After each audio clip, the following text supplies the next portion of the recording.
ठाकुर का कुआं। जोखू ने लोटा मुंह से लगाया तो पानी में तेज बदबू आई। गंगी से बोला, यह कैसा पानी है? मारे बदबू के पिया नहीं जाता, गला सूखा जा रहा है और तू सड़ा पानी पिलाए देती है। गंगी प्रतिदिन शाम पानी भरकर लाया करती थी। कुआं दूर था, बार बार जाना मुश्किल था। कल वह पानी लाई तो उसमें बदबू बिल्कुल न थी। आज पानी में बदबू कैसी? लोटा नाक से लगाया तो सचमुच बदबू थी। ज़रूर कोई जानवर कुएं में गिरकर मर गया होगा, मगर दूसरा पानी आए कहाँ से? ठाकुर के कुएं पर कौन चढ़ने देगा? दूर से लोग डांट बताएंगे। साहू का कुआं गांव के उस सिरे पर है, परंतु वहाँ कौन पानी भरने देगा? कोई कुआं गांव में नहीं है। जोखू कई दिन से बीमार है। कुछ देर तक तो प्यास रोके चुपचाप पड़ा रहा, फिर बोला, अब तो मारे प्यास के रहा नहीं जाता, ला थोड़ा पानी नाक बंद करके पी लूँ। गंगी ने पानी ना दिया। खराब पानी से बीमारी बढ़ जाएगी, इतना तो जानती थी, परंतु यह न जानती थी कि पानी को उबाल देने से उसकी खराबी चली जाएगी। बोली, यह पानी कैसे पियोगे? न जाने कौन जानवर मरा है, कुएं से मैं दूसरा पानी लाए देती हूँ। जोखू ने आश्चर्य से उसकी ओर देखा।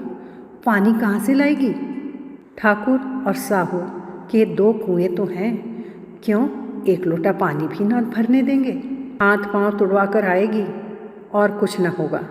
बैठ चुपके से, ब्राह्मण देवता आशीर्वाद देंगे। ठाकुर लाठी मारेंगे, साहू जी 1 के 5 गिना देंगे। गरीब का दर्द कौन समझता है?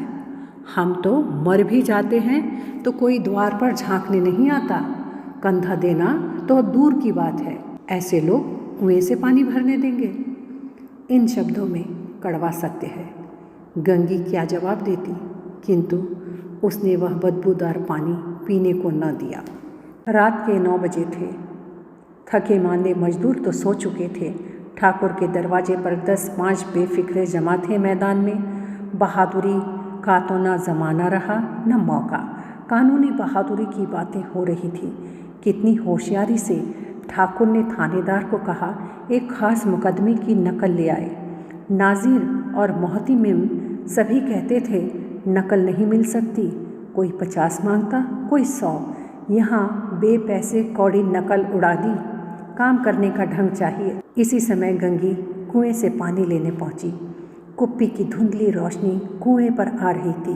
गंगी जगत की आड़ में बैठी मौके का इंतजार करने लगी। इस कुएं का पानी सारा गांव पीता है, किसी के लिए रोका नहीं है, सिर्फ ये बदनसीब नहीं भर सकते। गंगी का विद्रोही दिल रिवाजी पाबंदियों और मजबूरियों पर चोटें करने लगा। हम क्यों नीच हैं और ये लोग क्यों ऊंचे हैं? इसलिए कि ये लोग गले में तागा डालते हैं। यहाँ तो जितने हैं एक से एक छठे हैं। चोरी ये करें, जाल फरेब ये करें, झूठे मुकदमे ये करें। अभी इस ठाकुर ने तो उस दिन बेचारे गडरिये की भेड़ चुरा ली थी और बाद में मारकर खा गया। यही पंडित के घर में तो 12 मास जुआ होता है। यही साहू जी तो घी में तेल मिलाकर बेचते हैं। काम करा लेते हैं, मजदूरी देते ना निवरती है। फिर किस बात में हमसे ऊंचे हैं? हम गली गली चिल्लाते नहीं कि हम ऊंचे हैं, हम ऊंचे हैं। कभी गांव में आ जाती हूँ तो रस भरी आँखों से देखने लगते हैं, जैसे सबकी छाती पर सांप लौटने लगता है। परंतु घमंड यही कि हम ऊंचे हैं। कुएं पर किसी के आने की आहट हुई। गंगी की छाती धक धक करने लगी। कहीं देख ले तो गजब हो जाए। उसने घड़ा और रस्सी उठा ली और झुककर चलती हुई वृक्ष के अंधेरे साए में जा खड़ी हुई। कब इन लोगों को दया आती है किसी पर? बेचारे महंगू को इतना मारा कि महीनों खून थूकता रहा, इसलिए तो कि उसने बेगार ना दी थी। इस पर ये लोग ऊंचे बनते हैं। कुएं पर स्त्रियां पानी भरने आई। इनमें बातें हो रही थी। खाना खाने चले और हुक्म हुआ कि ताज़ा पानी भर लाओ, घड़े के लिए पैसे नहीं हैं। हम लोगों को तो आराम से बैठे देखकर जैसे मर्दों को जलन होती है। यह तो ना हुआ कि कलसिया उठाकर भर लाते, बस हुक्म चला दिया कि ताज़ा पानी लाओ, जैसे हम लौंडिया ही तो हैं। लौंडिया नहीं तो और क्या हो तुम? रोटी कपड़ा नहीं पाती, 10-5 रुपए भी छीन झपट कर ले ही लेती हो, और लौंडिया कैसी होती है? मत लजाओ दीदी। क्षण भर आराम करने को जी तरस कर रह जाता है।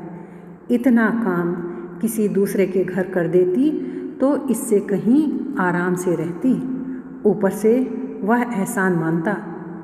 यहाँ काम करते करते मर जाओ, पर किसी का मुंह भी सीधे नहीं होता।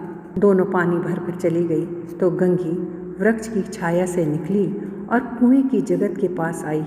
बेफिक्रे चले गए थे। ठाकुर भी दरवाज़ा बंद कर अंदर आंगन में सोने जा रहे थे। गंगी ने क्षणिक सुख की सांस ली। किसी तरह मैदान तो साफ हुआ। अमृत चुरा लाने के लिए जो राजकुमार किसी जमाने में गया था, वह भी शायद इतनी सावधानी के साथ और समझबूझ से न गया हो। गंगी दबे पांव कुएं की जगत पर चढ़ी। विजय का ऐसा अनुभव उसे पहले कभी न हुआ था। उसने रस्सी का फंदा घड़े में डाला, दाएं बाएं चौकन्नी दृष्टि से देखा, जैसे कोई सिपाही रात को शत्रु के किले में सुराख कर रहा हो। अगर इस समय वह पकड़ ली गई तो फिर उसके लिए माफ़ी या रियायत की रत्ती भर उम्मीद नहीं।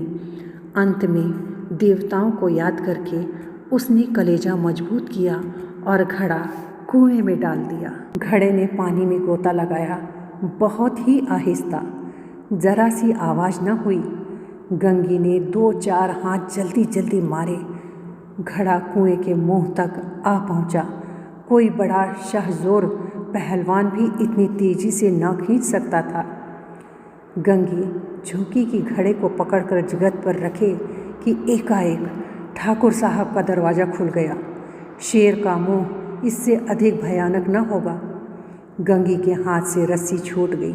रस्सी के साथ घड़ा धड़ाम से पानी में गिरा और कई क्षण तक पानी में हिलकोरे की आवाज़ सुनाई देती रही।